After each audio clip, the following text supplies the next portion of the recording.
Hello and welcome to Chapter 5, Sensation and Perception, a wonderful aspect of the study of psychology, looking at how we take information from the world and create our inner realities that we have that really represent our knowledge of and understanding of the world. So let's take a look right at some basic processes involved in sensation and perception. Here I have the earth that sort of represents for us the objective reality.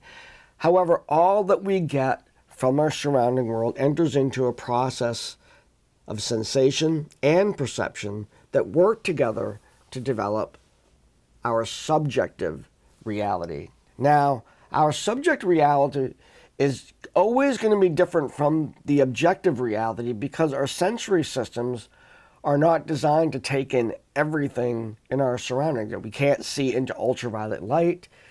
We can't hear certain frequencies. So our actual sensory systems have some limits that actually create the world that we have internally and limit us from understanding its total reality. Now, when we think about those things, we often think about the senses, or the 5 big senses. So let's take a look at those, and then we'll talk about why there are so many more. So our 5 basic senses include hearing, smell, touch, sight, and taste. Now, at a neurological level, there are lots of processes going on that have to do with the absolute function of each one of those senses. All of them happen at the level of the neuron. Now, first, the process of transduction.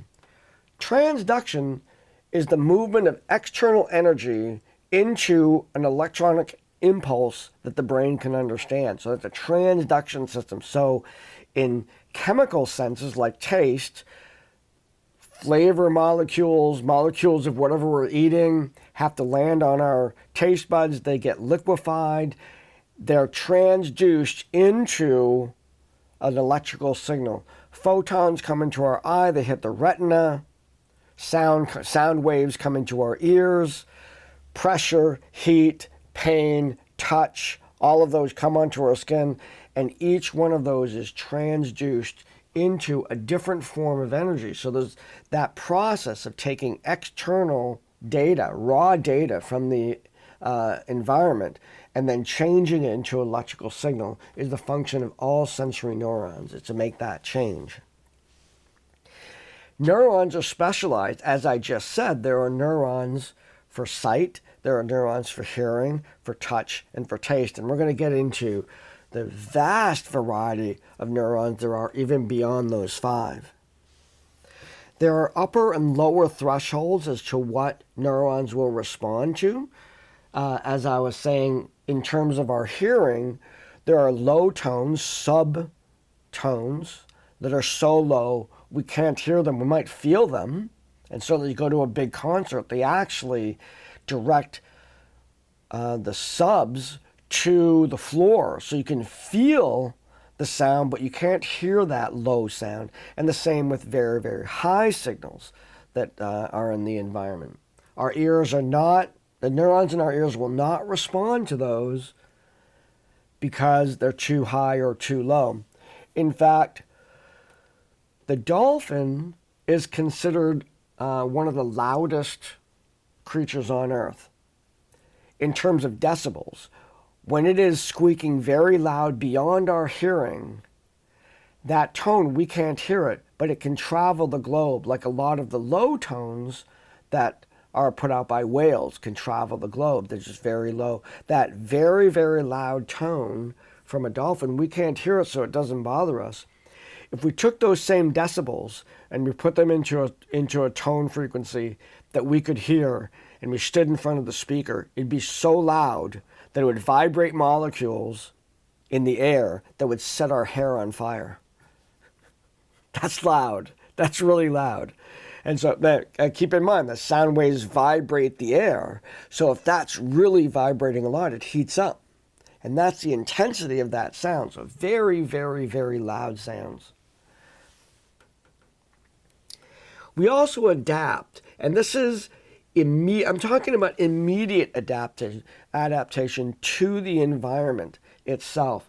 So when we put on our clothes, our sensory neurons in our skin, they're very aware of where the clothes are, but over the course of the day, those neurons actually stop firing. So we just kind of grow unaware of what we're wearing or whether what we're sitting on or anything like that. Even to the point of a really good friend that I grew up with who right in the back of his house was a train track.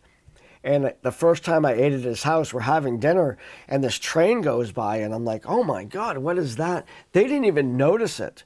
It was just something they adapted to, and they just like, what? I mean, don't you hear that? And they hear what?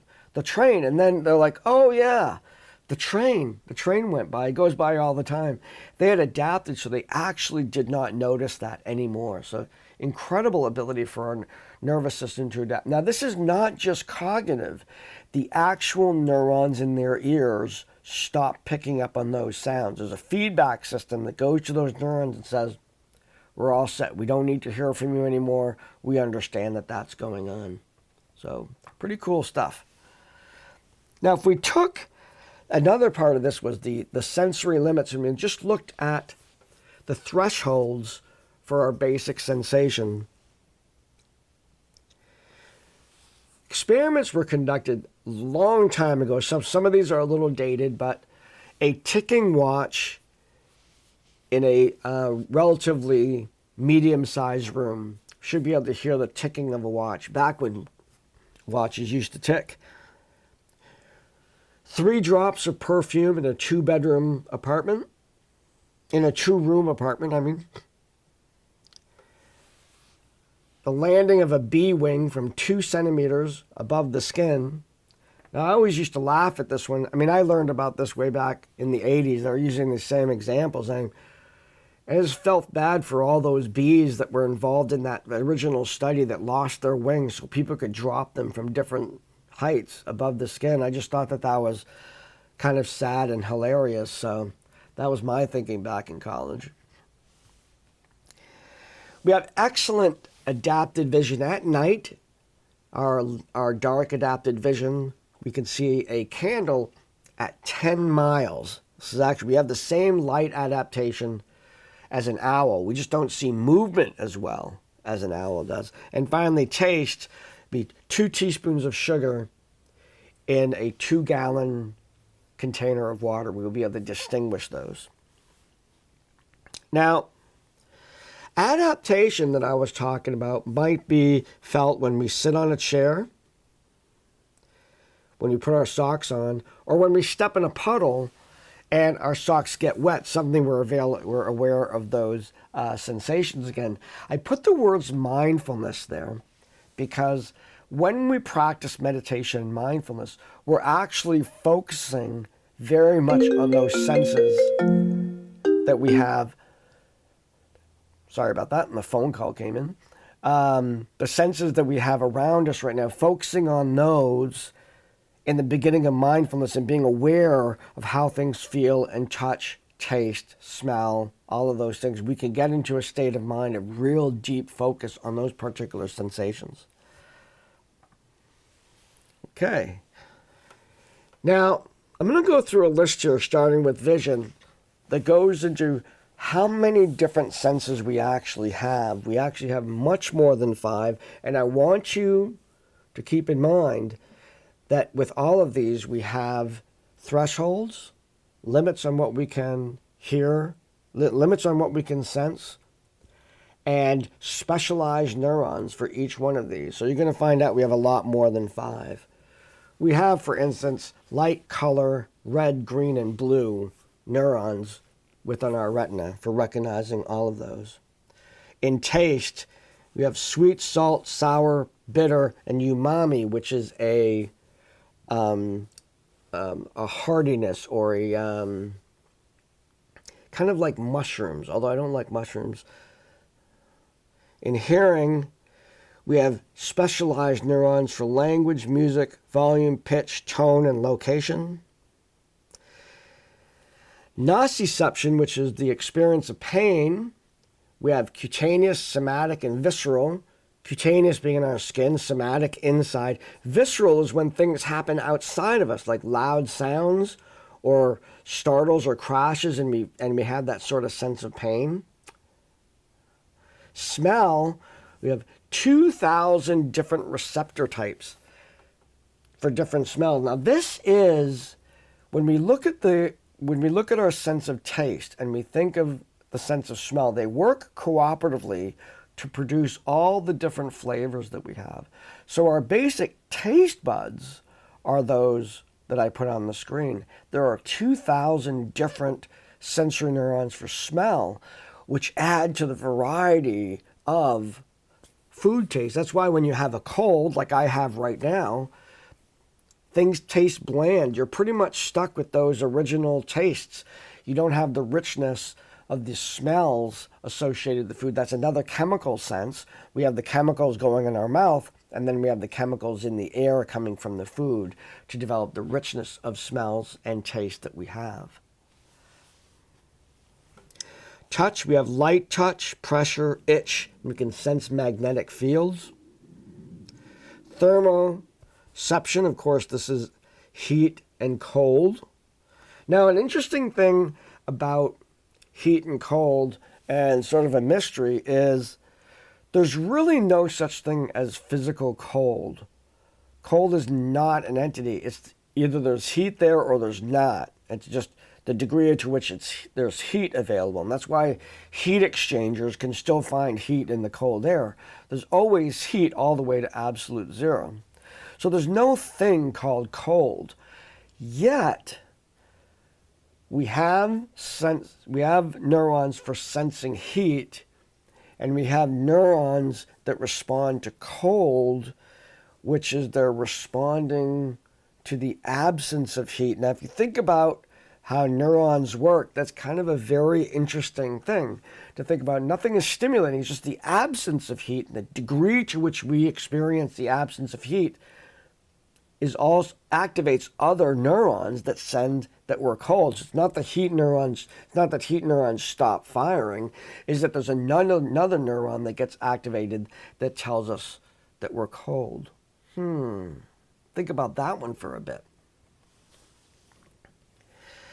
Mechanoreception, balance, rotational acceleration, we're spinning around, linear acceleration.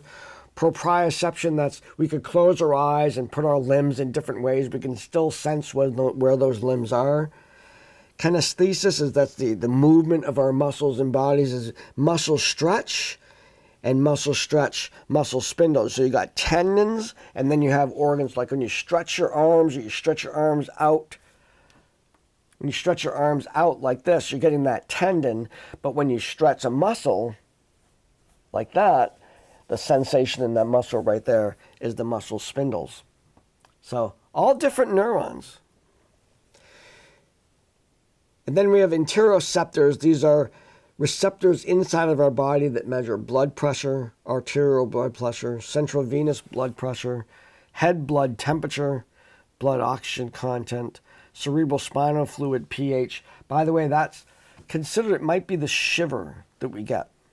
You know, when we get that kind of like feeling that goes up our spine, cerebral spinal fluid pH. Plasma osmotic pressure, blood glucose, lung inflation, bladder stretch, full stomach. And finally, experiences of time, the passing of time, circadian rhythms, and aging.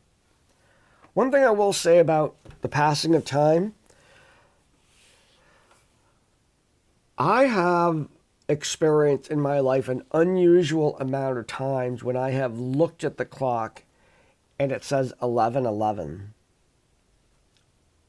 Now, I understand that looking at the clock and seeing 11:11 is not a magical thing.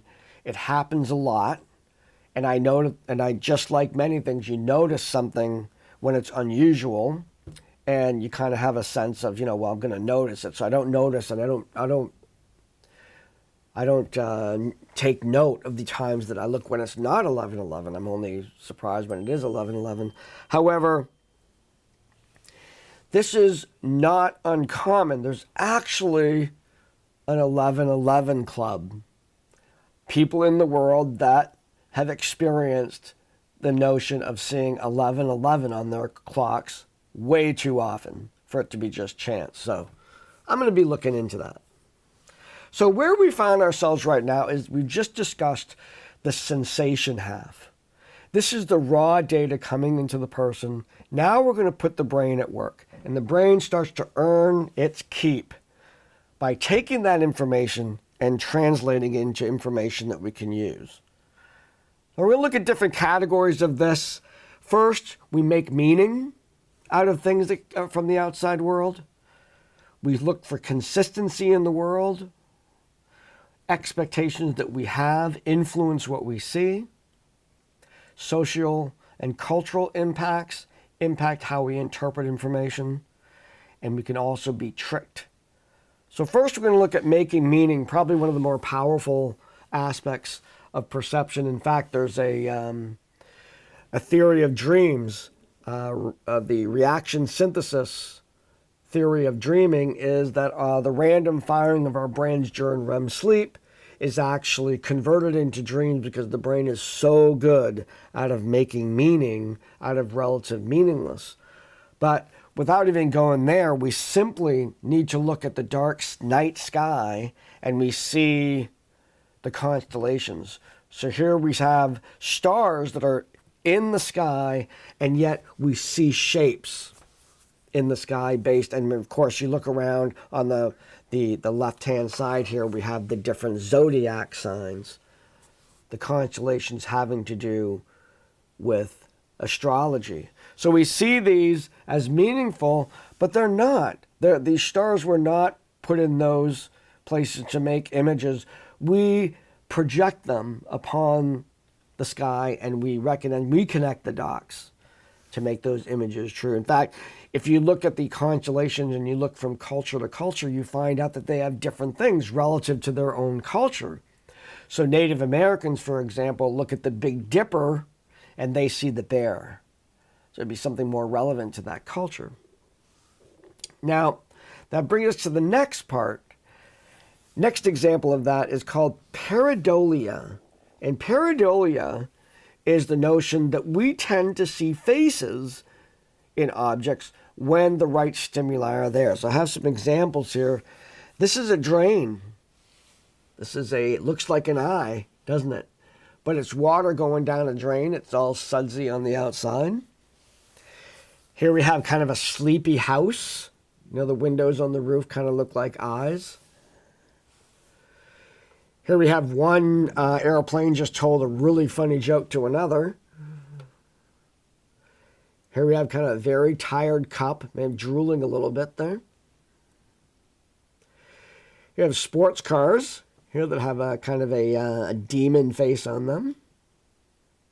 And of course, it's very surprised. Maybe just stepped into the shower and, oops, very surprised at that. Now, it is a fact that automobile designers actually take into consideration the face of their cars, and they are aware of different populations that we attracted, different kinds of faces, and they construct the face of the car in order to accommodate for pareidolia. So, as we move into the next area of perception, how do we create consistencies in the world? This is the job of the brain to interpret stimuli coming in order to help us feel secure about our surroundings. Now, one good example of that is, of course, depth perception.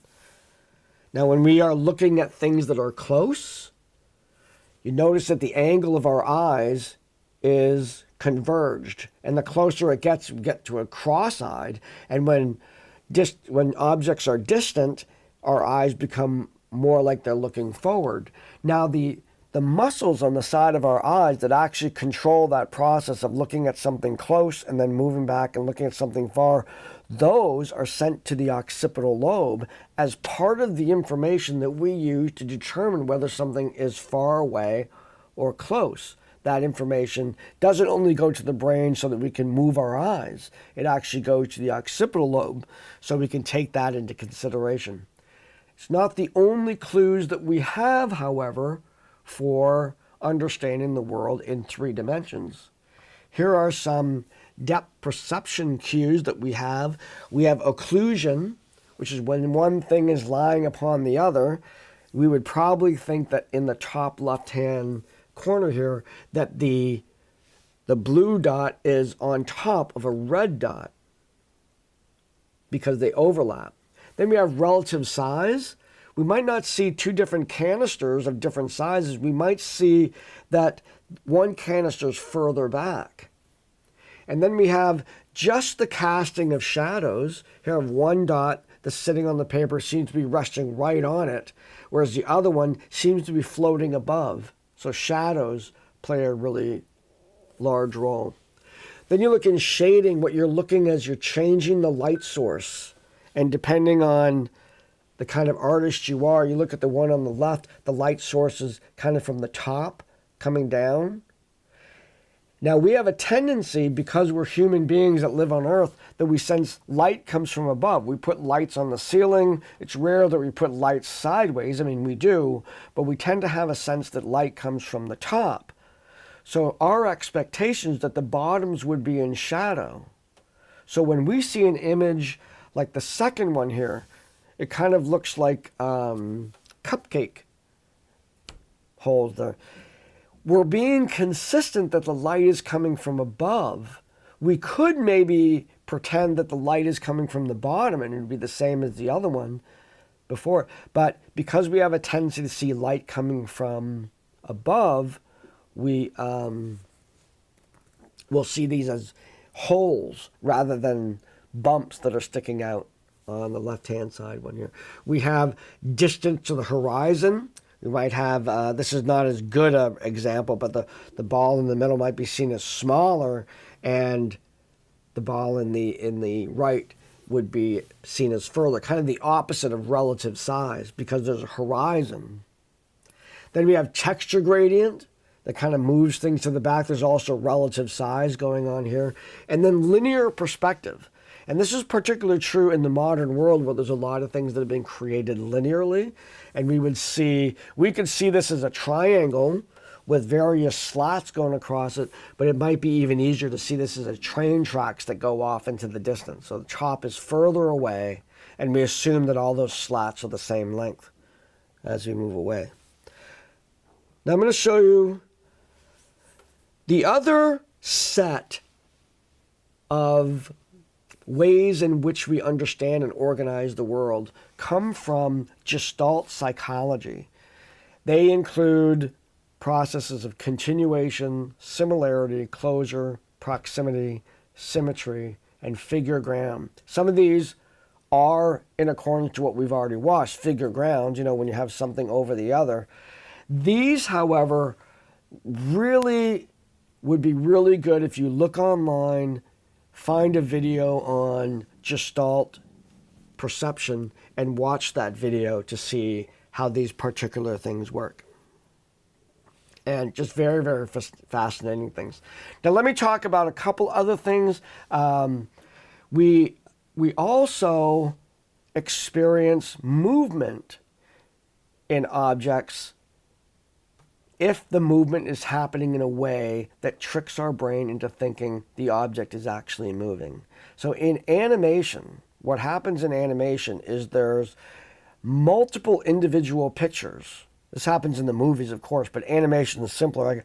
You make multiple individual pictures that will, if they're played rapidly enough, will make the brain think that something is moving. So motion pictures, the 2 words were pictures moving that appear to move. What they are is a sequence of single images going by really, really fast. That's still how all animation is. You're watching this video, and there are literally thousands of individual images that are marking the differences between this and this and this and this.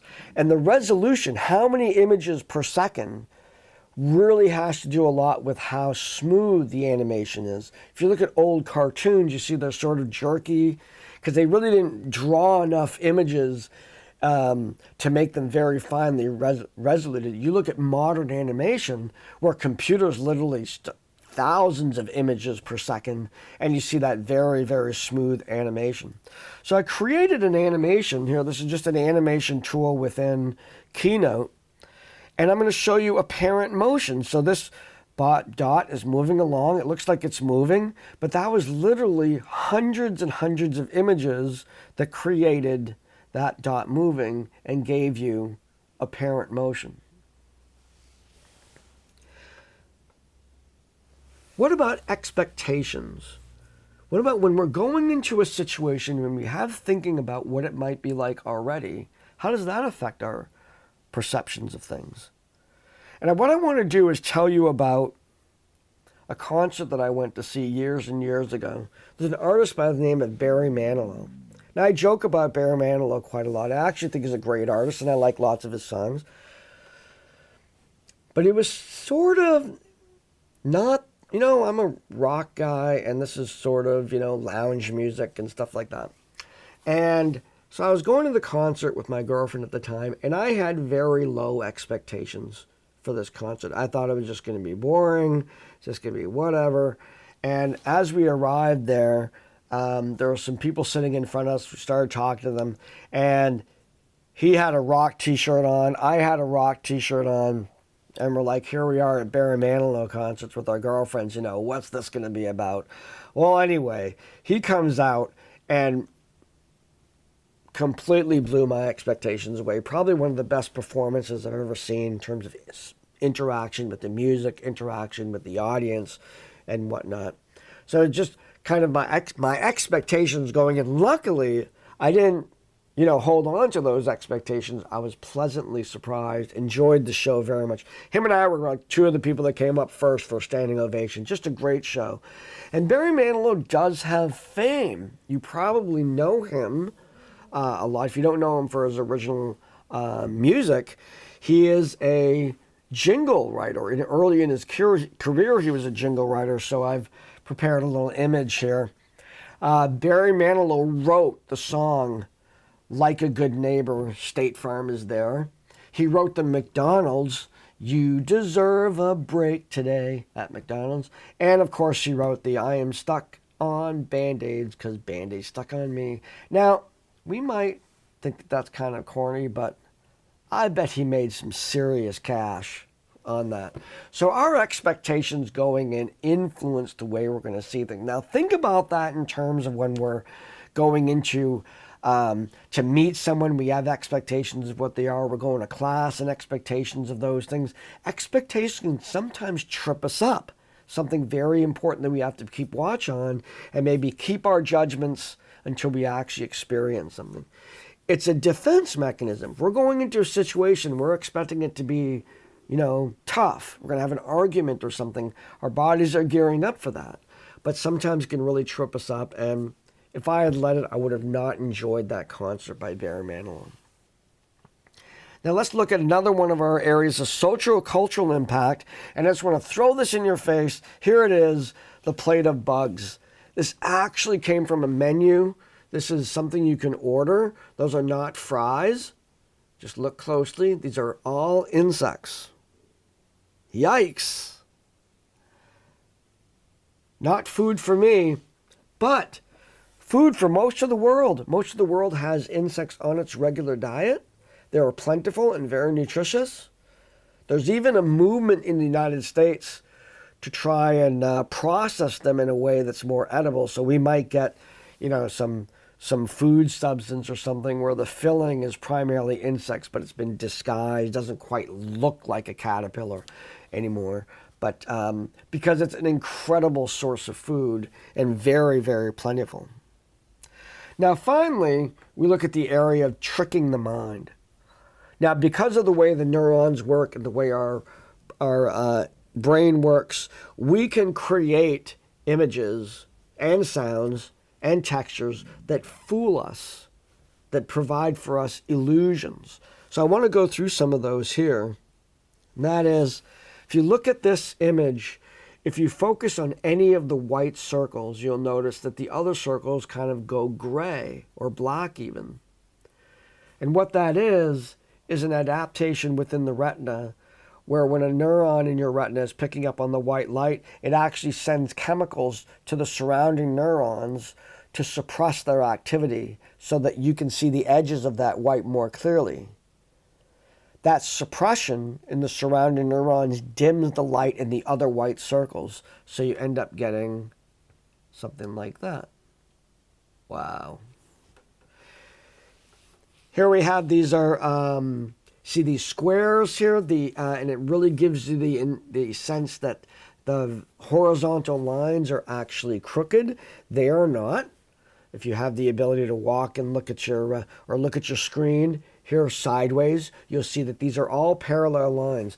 I desperately would like to pick a hallway at the college that I work at and install a section of tile that looks just like this. I think that'd be really fun, and had people think that the lines are actually crooked, but yet they're not. This one is called snakes. If you just start looking around, you get a sense that there's moving in a way. And I'm going to admit to you, I used this image for decades, and I didn't understand why they called it snakes until I saw the little pink Y's that are coming out. Ever around there, you can see that's the tongue of the snake sticking out. I didn't even notice that. Probably part of those expectations, like, why are they calling it snake? Just looks like circles, like other illusions look like, and I'm looking at those and I finally saw those tongues, and I thought, well, that's pretty nifty. Now here's a pretty famous, not so much illusion, but a example of overlap. And here we have a drawing, and you would be hard pressed that people wouldn't identify a white triangle. This is an apparent image created by the three other images. What we have a tendency to see, this is both a basic conceptual process and a gestalt process. It's better for me to see each one of those black figures as a full circle with closure underneath an overlapping table. So these are three bar stools at a triangle table. Now, as you see this, you're seeing three bar stools, triangle table. I just need to add eyes, and suddenly you see three Pac-Men. Let's take those away. Now you see the bar stools. Maybe a little more difficult to see Pac-Man there. Now you see Pac-Man definitively, and you can actually ignore the triangle now because you see this so clearly. Here's an impossible figure that as we trace components of it, it looks like a square seen from different dimensions, but yet something wrong with it, isn't there? The surface don't match. And finally, I'm going to give you a series of images here that I found. These examples are drawings that individuals did on the sidewalk. So all of that water and the alligator and even the raft are all drawings on the actual surface, and there's two people playing. They're just sitting. You could actually walk right across this thing. You can actually see the wire. It looks like wires going across above the water, but that's the edge of the pavement. And so that was drawn on the pavement. This one too was drawn on the pavement. So a person seems like he's standing on the edge of a building, but yet that's a flat surface. It's drawn just in a perspective that if you're standing right where the photographer is, it looks like a three-dimensional image. And finally, I find this one really fascinating. From this perspective, it looks like there's cavernous opening underneath this restaurant. And again, this is all drawn on the pavement. These are real places that have these drawings on the ground to alter your perception. So we can see in this particular chapter that we have an amazing system for gathering information, and then an equally amazing system for perceiving and understanding that information so we can survive in the world. But it can trip us up. We can be deluded. There are illusions. There are things that we don't understand. And there are parts of the world that we'll never directly experience because of the limit of our nervous system. One of the really fun things to look at is to do research on the nervous systems of other animals and how they sense and perceive things. And like I said about the dolphins being really loud, there are insects that see different wavelengths. They see flowers different than we do that have much more to do with their adaptation to the environment, and so on and so on. Just great, great, wonderful sensation and perception world that we live in. So I hope you enjoyed this, and I look forward to our next encounter.